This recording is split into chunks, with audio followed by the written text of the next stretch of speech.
Plein phare sur le mondial de l'automobile. Voilà, on se retrouve porte de Versailles pour cette dernière journée nous concernant en direct depuis le mondial de l'automobile qui quant à lui fermera ses portes ce dimanche et nous sommes bien entendu sur le stand de l'ASFA dans le pavillon 2.2. Alors depuis ce matin, plein phare sur la voiture de demain. Le mondial, c'est aussi sur la toile et c'est tout de suite avec Géraldine Mia. J-2 avant la clôture du mondial de l'automobile, le temps déjà de faire quelques bilans.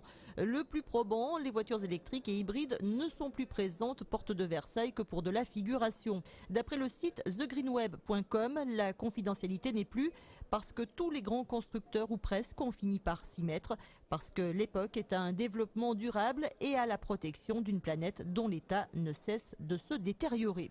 Autre bilan visuel, celui-ci, le site i-santé.fr rappelle que jusqu'à dimanche, dernier jour du mondial, tous les visiteurs peuvent faire contrôler gratuitement leur vue en se rendant sur le stand de l'ASNAV, l'Association nationale pour l'amélioration de la vue. À noter qu'un automobiliste sur 5 conduit avec un défaut visuel. Concernant enfin la fréquentation du mondial, il faudra attendre le début de semaine prochaine pour avoir les chiffres définitifs. D'ores et déjà, le site autonews.fr annonce que l'édition 2012 n'était pas la plus réussie ni la plus marquante. Voilà, et on s'interrompt un instant pour donner la parole à Dijon pour une information trafic. Avec un obstacle, un objet sur les voies de l'A36, direction Mulhouse, c'est après le kilomètre 120, après la sortie 4 Besançon. Une information à suivre sur Autoroute Info. Et tout de suite, on retrouve le mondial de l'automobile à Paris. Voilà, avec la voiture à hydrogène, on en a déjà parlé pour cette journée plein phare sur la voiture de demain. Plus généralement, la voiture propre. On va en parler avec mon invité Christophe Lefebvre. Bonjour. Bonjour. Donc vous êtes responsable un petit peu de tout ce qui est un petit peu technologie chez Honda France. Et avec vous, on va évoquer la voiture propre. Effectivement, oui, je m'occupe de tous les véhicules dits verts sur la gamme Honda. Et notamment dans ces véhicules verts, il y a effectivement la voiture pile à combustible. Alors quoi de neuf pour Honda en tant que véhicule propre sur ce mondial 2012 ? Alors l'écologie chez Honda, ça a toujours été dans l'ADN de la marque. On propose bien évidemment sur le mondial de l'automobile actuellement des moteurs diesel propres de deuxième génération. On a effectivement dans notre gamme pas mal d'hybrides. On est sur le créneau hybridation depuis 1999. Donc c'est une technologie que l'on maîtrise bien. On a entre autres la Jazz hybride, le CRZ. On propose d'ailleurs une nouvelle forme d'hybride avec une capacité de batterie un peu plus importante sur le CRZ. Et puis on a la voiture que l'on connaît bien, l'Insight, qui est une plateforme dédiée à l'hybridation. Donc des véhicules hybrides essence. Oui, effectivement, uniquement des moteurs essence liés à un moteur électrique. Alors c'est généralement des cylindrés, des faibles cylindrés de 1,4 litre environ, accouplés à des moteurs électriques d'une quinzaine de chevaux. Est-ce que Honda s'intéresse à l'hybridation diesel ? Pas pour le moment. On a d'autres types d'hybridation qui vont venir. Là, on est sur des hybridations. Alors, je vais parler un petit peu technique, l'hybridation parallèle à simple moteur. Et dans l'avenir, très très proche, notre président l'a d'ailleurs annoncé sur le mondial de l'automobile, on va passer à des hybridations double moteur et des hybridations à 3 moteurs, notamment sur une voiture sportive, la NSX, qui aura 3 moteurs, 2 moteurs électriques dans les roues et un moteur électrique central. Alors en France et en Europe en particulier, par rapport, pour faire une comparaison avec le Japon, on est encore loin finalement en termes de part de marché. L'hybride, ça concerne encore vraiment pas grand-chose, il faut le dire, en termes sur le marché des ventes de voitures neuves. Alors qu'au Japon, aux États-Unis, ils sont plus avancés dans la démarche. Oui, alors le marché français a du mal à démarrer sur les véhicules hybrides. On en parle beaucoup. Quand on demande à un client s'il est prêt à acheter une voiture hybride, il dit toujours oui. Par contre, quand il faut faire la démarche pour acheter un véhicule hybride, Là, c'est un petit peu plus délicat et les clients les clients français préfèrent se tourner notamment sur des véhicules diesel. Est-ce que le véhicule électrique, c'est aussi une réalité chez Honda? Ah oui, alors le véhicule électrique, nous on y voit beaucoup d'avenir, hein. Sur le mondial de l'automobile, on présente un petit véhicule, allez, j'allais dire sportif, le Vester, hein, qui est un petit véhicule électrique qui va jusqu'à 160 km/h, qui est un petit roadster. On a également en préparation une Jazz toute électrique, hein, un véhicule à batterie, une batterie lithium-ion. Et puis bien évidemment, le FCX Clarity, qui est un véhicule pile à combustible. Alors je vous interromps un instant, juste le temps d'une information trafic à nouveau à Dijon. Avec des débris de pneus, cette fois signalés sur l'autoroute A6 direction Lyon. C'est après le kilomètre 48 avant de passer la barrière de péage de Fleury-en-Bière. Ces débris seraient sur voie de droite. Une information à suivre sur Autoroute Info. Et tout de suite, on retrouve le mondial de l'automobile. Alors Christophe Lefebvre, la voiture électrique c'est bien, mais la voiture électrique à pile à combustible, visiblement chez Honda c'est encore mieux parce que chez vous elle roule déjà. Alors elle roule, elle est même commercialisée au Japon et aux États-Unis. Alors commercialisée, c'est un grand mot, hein. On la vend sous forme de leasing aux États-Unis. Ça coûte environ $600 par mois. Et il y a des grands noms comme Jimmy Lee Curtis qui louent cette voiture. Donc c'est pas que du prototype, hein, chez nous. C'est véritablement un véhicule commercialisé, un véhicule que tout le monde pourrait conduire aux États-Unis et au Japon. D'ailleurs Honda a fait essayer cette voiture il y a 2 ans, c'était juste avant le mondial 2011. Cette voiture a pu être essayée par quelques journalistes dont j'étais. On a pu effectivement vérifier que cette voiture roulait. Ça veut dire que la technologie est prête. Alors pourquoi aujourd'hui on ne roule toujours pas dans une voiture dotée d'une pile à combustible? Alors effectivement, je dirais la technologie est prête.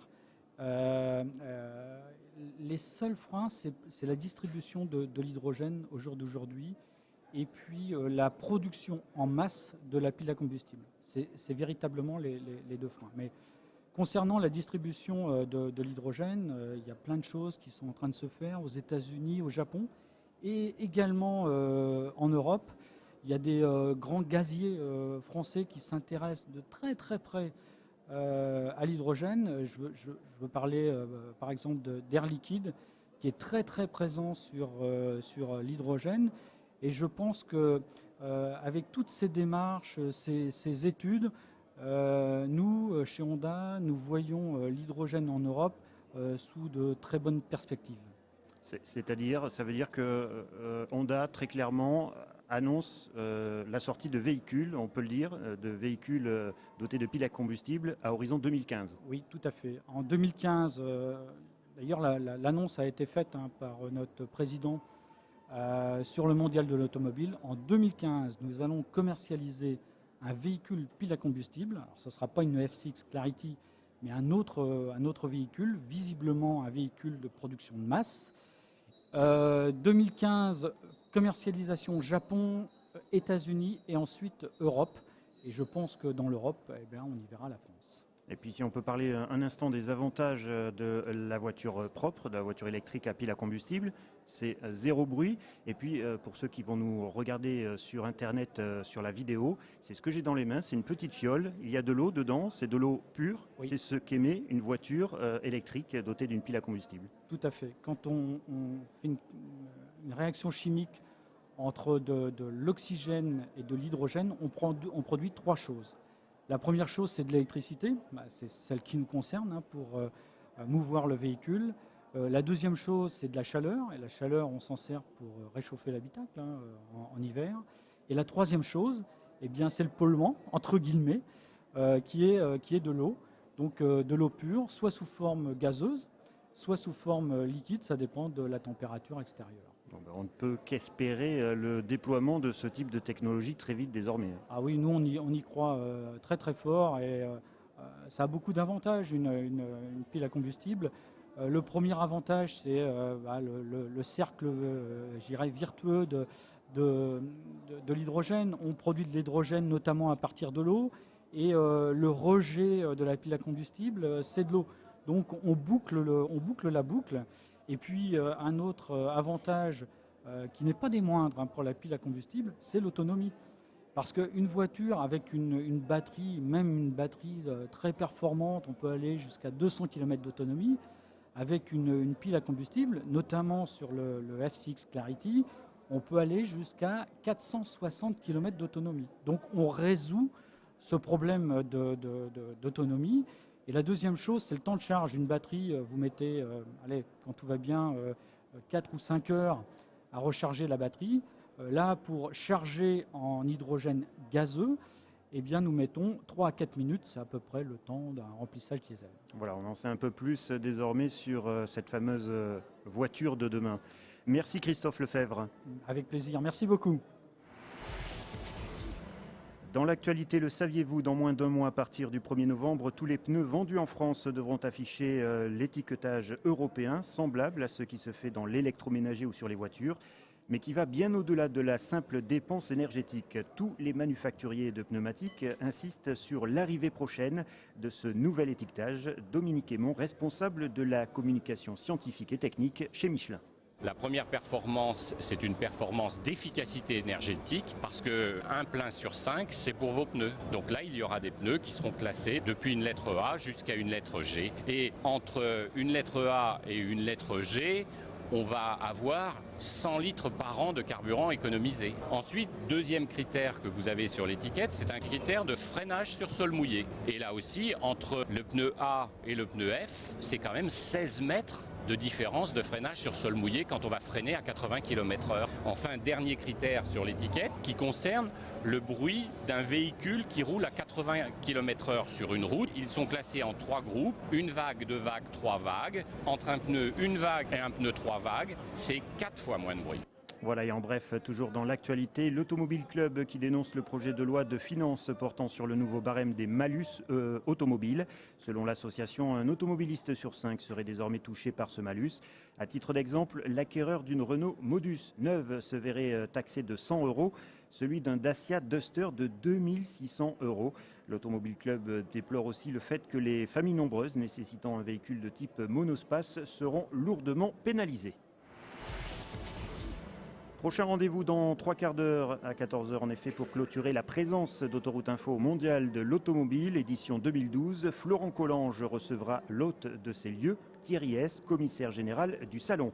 En attendant, le Mondial de l'Automobile 2012 est à suivre aussi sur autorouteinfo.fr et sur les réseaux sociaux. Vous pouvez notamment répondre à la question du jour, êtes-vous prêt à rouler en voiture électrique ?